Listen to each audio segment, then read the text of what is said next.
Bon après-midi à tous. Je suis très heureuse d'être ici avec vous tous. Je suis vraiment enthousiasmée par tout ce que nous avons pu entendre. Il faut être indépendant et concurrentiel en même temps. Tout d'abord, on peut répondre par la transition énergétique et deuxièmement par la transformation. Les implications les plus importantes sont celles concernant le prix de l'énergie et comment ceci transforme nos économies. Je suis une femme scientifique, je suis directrice et je suis évidemment, comme vous le voyez, une personne handicapée. En tant que scientifique, je dirais que l'innovation est clé pour rendre les technologies plus accessibles. Et la clé à l'innovation n'est autre que les recherches au niveau des académies, les start-up, le financement et la bonne connexion aux industries pour que ceci puisse être appliqué et utilisé. En tant que cadre dirigeant, nous avons un vrai défi. Il faut restructurer tous les segments de notre économie. Nous avons de grands projets au niveau des ressources renouvelables et aussi au niveau des hydrocarbures. Nous avons le savoir-faire, nous avons les outils, une bonne collaboration avec des compagnies françaises et nous disposons des outils pour les réaliser. Le but final est de devenir évidemment plus vert et de nous transformer par des partenariats publics-privés. Nous avons aussi une autre opportunité au niveau des SME. Les critères ESG seront mis en œuvre au niveau des SME. Et c'est un grand plaisir aujourd'hui de constater que la Banque hellénique de développement a déjà mis en place et appliqué les standards ESG. C'est ce dont nous avons besoin, une infrastructure comprenant toutes ces données. En tant que personne, je dirais que ça doit être une transition pour tous. Nous devrons prendre en compte des besoins de tous, car les civils doivent faire partie de cette transition. En ce qui concerne la transition, j'entends par cela l'inclusion dans les communautés énergétiques, dans les projets aussi de résilience énergétique. En ce qui concerne je connais beaucoup de jeunes adultes qui passent 2 jours par mois pour payer les factures de leurs parents et de leurs grands-parents. Donc, je crains qu'il y a vraiment un grand problème d'analphabétisme numérique. Il faut vraiment les former, qu'ils sachent comment utiliser ces nouveaux outils. Donc, pour conclure, j'aimerais dire que la situation que nous avons ici est très intéressante car tous ces buts ne peuvent être atteints en claquant des doigts. Il faut vraiment mettre en œuvre dans divers secteurs pour les 10 ans à venir, dans les 20 ans à venir, toutes ces mesures afin que personne ne soit mis de côté. Merci.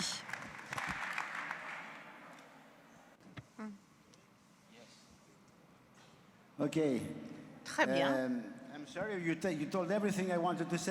Vous avez dit tout ce que je voulais dire. C'est très difficile pour moi de prendre la parole. Nous avons un point de vue positif. Nous réussirons. La Commission européenne a mis en place un Green Deal, un cadre qui devrait nous mener à la décarbonisation en 2050. Comment se faire? Avec l'électrification, il faut passer du carbone, du pétrole et du gaz à l'électricité. Et ensuite, il faudrait décarboniser l'électricité. Très clair, très logique, mais c'est le point de vue positif. Le point de vue négatif, c'est que pour réussir, pour ce faire, tous les pays du monde devraient faire la même chose. Et ce n'est pas très facile. est même impossible, je dirais.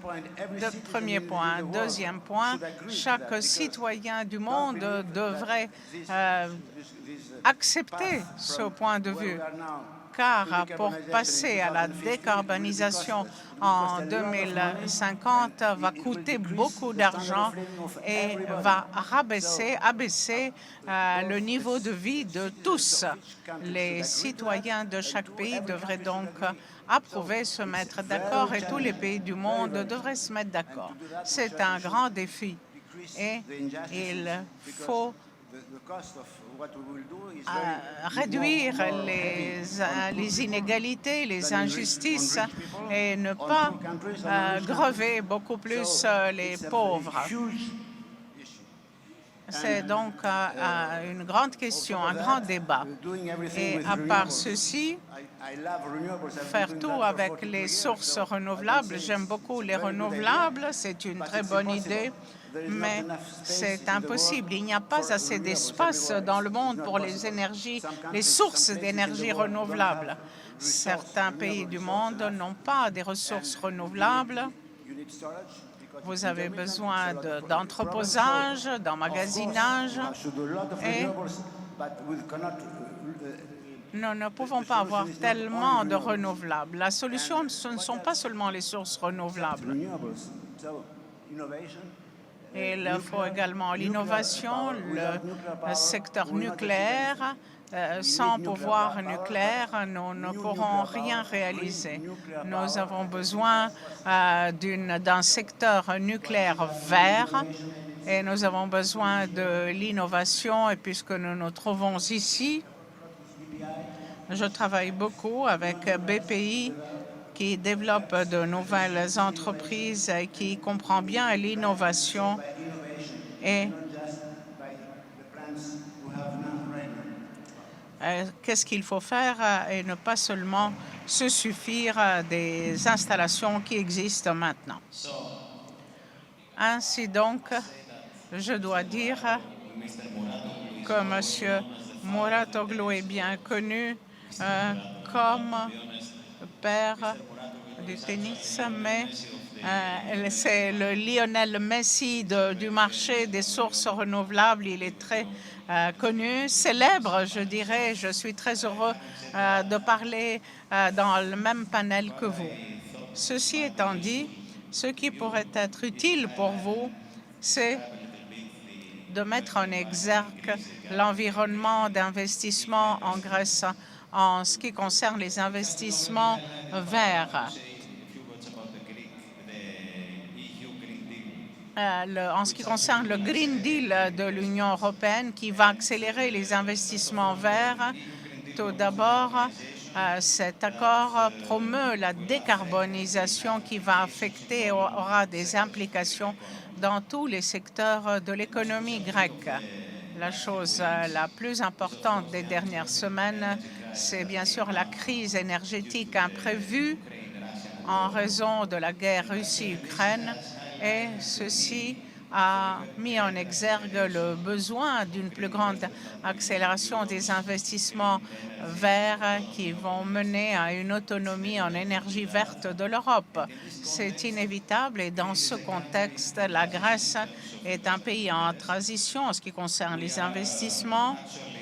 Nous avons réduit nos investissements à macro-risque et nous devons attirer plus d'investissements directs étrangers comme nous l'avons vu dans les 2 ou 3 dernières années et ceci s'accélérera encore plus dans les années à venir. En même temps, le gouvernement a mis en place des installations vertes de grande envergure parmi les plus ambitieuses de l'Europe en ce qui concerne l'accord vert, le pacte vert européen. Tout d'abord, nous aurons pour la période 22 à 2030 un projet qui aura beaucoup d'importance au début. Ce projet vert entraîne des besoins en capital. En participation, nous aurons besoin de plus de 10 milliards d'euros en termes de participation et bien sûr, il est impossible de trouver ces fonds dans la prochaine décennie en raison des les limitations d'émission de nouveaux capitaux. Mais en même temps, vu que nous avons ces besoins, ce genre d'investissement a de très bons rendements, de plus de 10%, et bénéficie d'un processus très rapide de fast track, ce qui donne un avantage dans les années à venir. Les rendements de ces investissements et le manque de fonds rendent nécessaire d'attirer des investissements directs étrangers et de créer de nouveaux capital actions pour trouver le capital nécessaire pour ce genre d'investissement. En ce qui concerne les marchés, tout ceci a été mentionné par l'orateur précédent. Les sources renouvelables devront représenter 75% de toute la production d'énergie en Grèce jusqu'en 2050 et en même temps, nous avons besoin de plus d'installations, d'unités d'électricité, plus de stockage, de nouvelles technologies en même temps, capitalisation. Ceci étant dit, ce qui doit être souligné, je crois, c'est que le chemin vers l'énergie, la transition vers l'énergie verte nécessite beaucoup d'investissements. Et ceci nécessite un grand potentiel de coopération pour cofinancement en prêt et en action. Et le rôle de nos banques doit être un catalyseur pour les connaissances et la collaboration de nouvelles technologies en énergie verte, hydrogène, stockage d'énergie, parcs photovoltaïques et éoliens.